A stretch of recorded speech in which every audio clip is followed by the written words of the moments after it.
আমার তো ত্রিভুবনে কেউ নেই, তাই তোমাদের দেখলে আমি আমার কেউ না থাকার দুঃখটাকে ভুলে থাকতে পারি। আমি বলবো আমাদের বাড়ির লোকজন লাকি, তারা তোর মতো একটা মেয়েকে এই বাড়ির বউ করে পেয়েছে।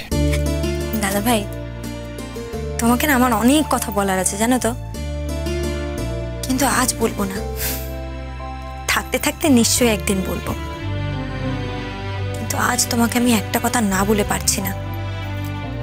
আর যাই হয়ে যাক, তুমি এই বাড়ি ছেড়ে যাবে না, আমাকে কথা দাও তুমি যাবে না।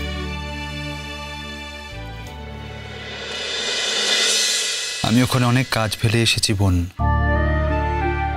কাজগুলোর কাছে আমি কমিটেড। আমি এখানে চিরদিনের জন্য থাকতে আসিনি। দূরে থেকে কাজ তো সবাই করে দাদা ভাই, তুমিও তো এর আগের যে কাজটা করতে, তুমি কি বাড়িতে পার্মানেন্টলি থাকতে? তুমি তো বাইরে বাইরেই থাকতে, আমি সেই রকম থাকার কথা বলিনি।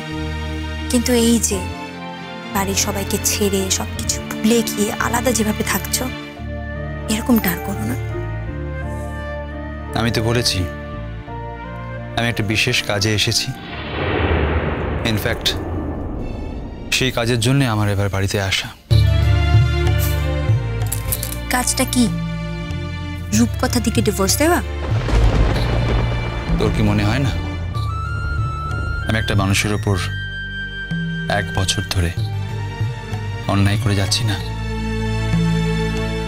আমাদের সামাজিকভাবে বিয়ে হয়েছিল বলেই তো রূপকথা এখন এ বাড়িতে আছে না। এ বাড়িতে থাকার তার অন্য কোনো কারণও থাকতে পারে, আমি সে নিয়ে কোনো কথা বলছি না। তবে আমার দিক থেকে তাকে মুক্তি দেওয়াটা উচিত বলেই আমি মনে করি। তুমি রূপকথাদের সঙ্গে কথা বলবে না দাদা ভাই? কি আশ্চর্য, কথা তো বলতেই হবে। যাকে মুক্তি দেওয়ার দায় আমার, তার সাথে কথা তো বলতেই হবে। এমনও তো হতে পারে রূপকথাদি হয়তো চাইলই না তোমার এই মুক্তি। কেউ সমঝোতা করে আমার সঙ্গে থাকুক, সেটা যে আমিও চাই না বোন। দেখো, এই ব্যাপারে আমি তোমাকে কিছু বলতে পারি না। তোমার জীবনের সিদ্ধান্ত তুমি নেবে, যেমন আমার জীবনের সিদ্ধান্ত আমি নেব। আমি খুব খুশি হয়েছি মন, তুই আমাদের বাড়িতে এসেছিস। আমি তো বলবো রণ খুব লাকি, ও তোর মতো একটা মেয়েকে ওর জীবনে পেয়েছে। হাসিস? হাসির মতোই কথা বললে দাদা ভাই। আমাদের বিয়েটা একটা সামাজিক বিয়ে, মনের বিয়ে নয়। আমি সেটাই অনুমান করেছিলাম। আমার মন বলছিল কিছু একটা প্রবলেম, একটা কোনো অশান্তি এক্সিস্ট করছে। যে অশান্তির জন্য আমি একদিন বাড়ি ছেড়ে বেরিয়ে গিয়েছিলাম, আমি জানি না সেই একই অশান্তি তোকেও তাড়া করছে কিনা। তুমি কি অশান্তি নিয়ে এই বাড়ি থেকে বেরিয়ে গেছিলে সেটা আমি অনুমান করতে পারি দাদা ভাই, কিন্তু আমার ক্ষেত্রে এই অশান্তির ঘটনাটা ঘটেনি। তোমার ভাই খুব সৎ, একদমই অসৎ নয়। আর সৎ বলেই যখন পরিস্থিতির চাপে পড়ে আমাকে বিয়ে করতে রাজি হয়েছে। দাঁড়া, পরিস্থিতির চাপে পড়ে মানে? তোমাকে আমি বলিনি না, আমার বাপি এই পৃথিবীতে আর নেই।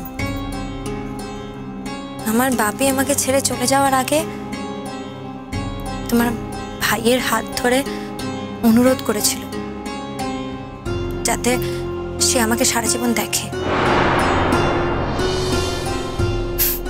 তোমার ভাই তো খুব ভালো মানুষ, তাই সে কিছুতেই আমার বাপের কথা ফেলতে পারেনি, একজন মৃত্যু পথযাত্রীর কথা। আমি একদমই চাইনি, কিন্তু কি করব, তখন আমারও এমন বিপদ ছিল। আমাদেরই এলাকার এক গুন্ডা, গগনা তার নাম, সে আমাকে নাজেহাল করে ছেড়েছিল, সে আমার পেছনে পড়েছিল, এমনকি সে আমাকে তুলেও নিয়ে গিয়েছিল আমাকে বিয়ে করবে বলে। তোমার ভাই আমাকে সেভ করে। সত্যি এই দিক থেকে তোমার ভাইয়ের কাছে আমি সত্যিই কৃতজ্ঞ।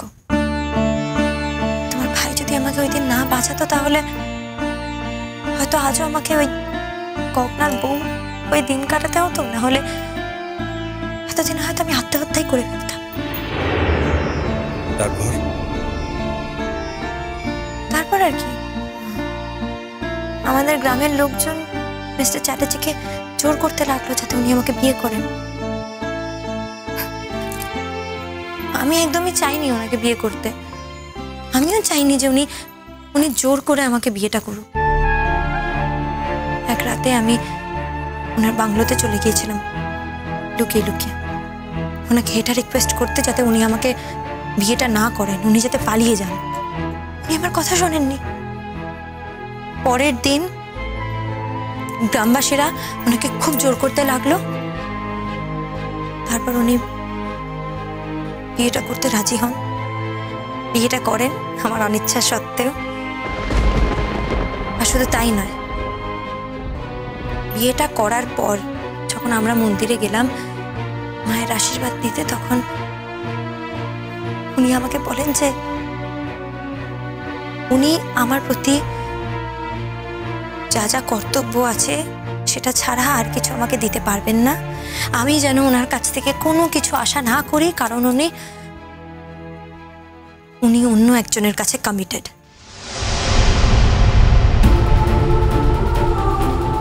তারপর সত্যি কথা বলতে কি, তোমার ভাইকে নিয়ে আমার মনের মধ্যে কখনো কোনো অনুভূতি তৈরিই হয়নি। উনি একজন সৎ পুলিশ অফিসার, একজন ভালো মানুষ, ব্যাস এইটুকুই। এর থেকে বেশি কোনো ব্যক্তিগত অনুভূতি আমার মনের মধ্যে কখনো তৈরি হয়নি। আর তাই আমি কখনো ওনাকে আমার নিজের কেউ বলে ভাবতেই পারিনি। তাহলে একসঙ্গে আছিস যে? ওই যে উনি আমাকে আটকে রেখে দিয়েছেন, যেতে দিচ্ছেন কোথায়? উনি আমাকে পরিষ্কার বলে দিয়েছেন, যতদিন না আমি নিজের পায়ে দাঁড়াচ্ছি ততদিন উনি আমাকে কোথাও যেতে দেবেন না। বললাম না, খুব ভালো মানুষ। আমার বাপিকে যে কথা দিয়েছিলেন সেই কথার আর খেলাপ করতে পারছেন না।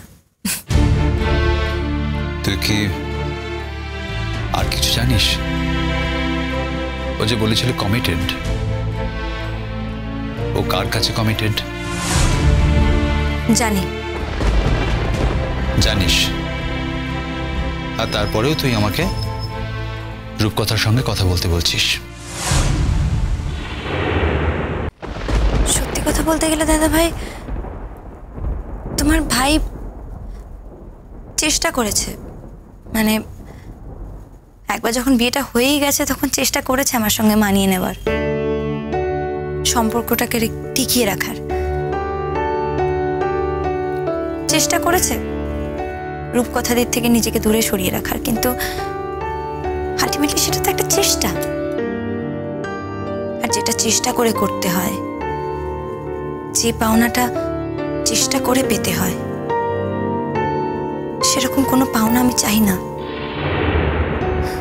সেরকম পাওনার থেকে না পাওয়াটা আমার কাছে অনেক বেশি সম্মানের।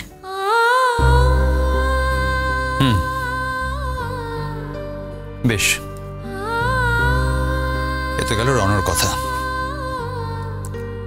এবার তোর কথাটা বলতো, রনর সঙ্গে এতদিন থাকতে থাকতে তোর কি রনর প্রতি একটুও মায়া পড়েনি?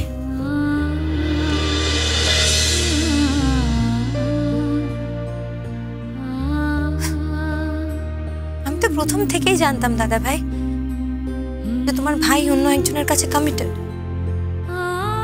আর আমি প্রথম থেকেই এই বিয়েতে রাজি ছিলাম, অনিচ্ছার সত্ত্বেও এই বিয়েতে রাজি হয়েছিলাম।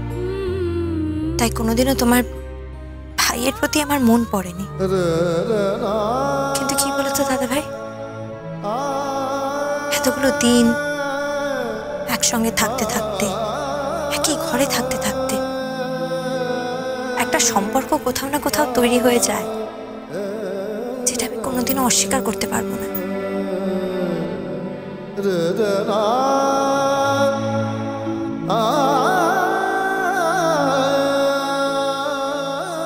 তুই কি চাস? তোর মতো একটা ফুটফুটে মেয়েকে কেউ যদি জোর করে এখানে আটকে রাখে তবে সেটা ঠিক কাজ নয়। যদি তোকে সে ভালোই বাসতে না পারে তবে আটকে রাখার কোনো অধিকার তার নেই।